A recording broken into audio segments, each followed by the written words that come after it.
Moon Knight is created by Jeremy Slater and stars Oscar Isaac, Ethan Hawke, and May Calloway.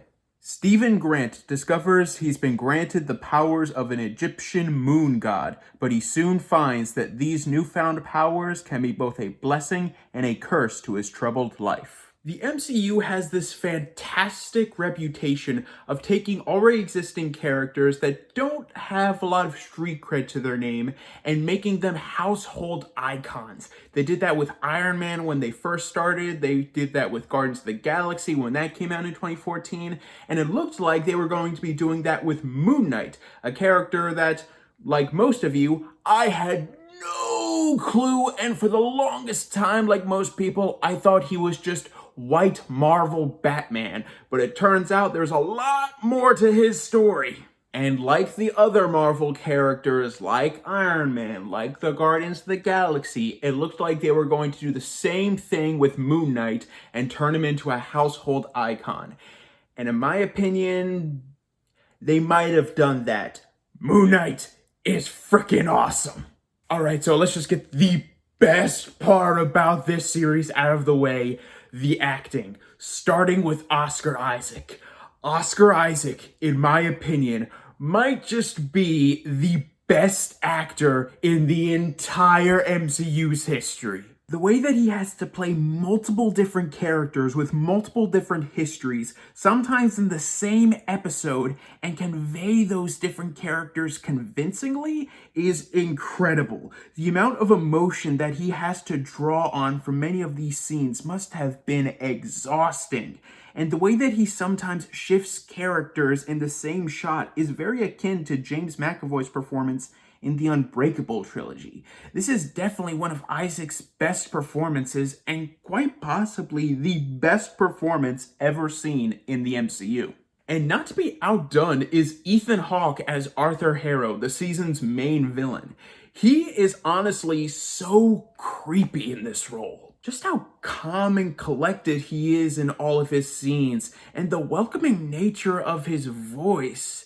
You can tell that Ethan Hawke took a lot of inspiration from actual cult leaders that exist in our modern day and our past, because you can tell just by his performance and just by the way that he holds himself, you can tell that there is a humanity that people would gravitate towards and follow behind. It's a chilling performance at times, and I'm really hoping that he captures something akin to this in next month's The Black Phone. I also loved how much this show dived deep into actual Egyptian mythology. For those of you who don't know, I am a huge mythology nut, whether it's Greek mythology, Egyptian mythology, any mythology, and I am there. And the fact that they put so much effort into analyzing and showing Egyptian mythology as it was and as it's told nowadays, I freaking loved it, and I found it so interesting. The action is also really stellar. Sure, you have your standard Marvel fistfights, which I'm not complaining about because those scenes are very creative in their action, but many of my favorite action sequences were the ones that we never saw. When Steven was in a sticky situation, blacked out, and the next thing we saw was him surrounded by the aftermath of a brutal fight that apparently broke out. The fact that the aftermath is just so brutal and we're forced to use our imaginations to try to figure out what happened in these scenes. I honestly thought it was inspired. And on top of that, the freaking music is just so good. This might be one of my favorite Marvel theme songs of all time. Just how epically ancient Egyptian it sounds, and just how much weight and pure badassery is just put into the composition. It's so cool, and every time that it happened in the series, every time that it was played, I always got chills because it's such a good theme. So I would honestly say that 5/6 of this 6-episode season I really freaking loved. It's just that 1/6. Okay, before I get into that, every single episode throughout the season did have a bit of a pacing issue where I thought it could have sped things up a little bit more. And then we get into the season finale.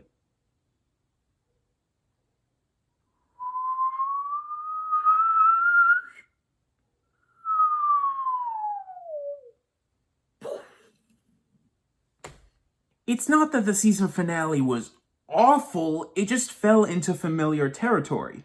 Remember how everyone praised WandaVision when it first came out because of how different it was from anything in the MCU at the time? Only for the finale to just do the typical Marvel fight with characters who have the exact same powers and even a sky beam in the middle of the fight scene. A similar thing happens here and it feels just as out of place. And because of how out of place it feels, it just comes off as silly most of the time. Not to mention the fact that even though I had pacing issues throughout the rest of the season, and I thought most of the season had a bit too slow of a pace, this finale felt horribly rushed, to the point where I honestly felt like nothing was wrapped up and everything was left open for the next season. There was no closure, in my opinion, except for one plot point. I don't know why this happens with almost every single MCU Disney Plus show, where for the most part, it's going really good, and then in the last episode, somehow they always manage to mess it up. How is that possible? Why does this keep happening? And whoever does this, fire them. And I am so passionate about firing this mystery writer who messes up season finales, because the rest of the season was actually really freaking good. The acting is some of the best in the MCU. The action is some of the most creative in the MCU. The lore is some of the most intriguing in the MCU. And the music is some of the most epic in the MCU. Apart from a couple pacing issues throughout the season's biggest sin was fumbling into familiar, silly, and disappointing territory by the finale. If it wasn't for that last episode fumbling the ball so much, I would honestly say that this was one of the best MCU properties ever released. But because I don't want to give the impression that I hated all of Moon Knight, because the majority of the season I really freaking loved, I'm going to give Moon Knight Season 1 an A-. Well guys, thank you so much for watching, and let me know in the comments down below, what underrated Marvel character would you like to see given the big screen, or in the case of Disney Plus, the streaming service treatment by the MCU?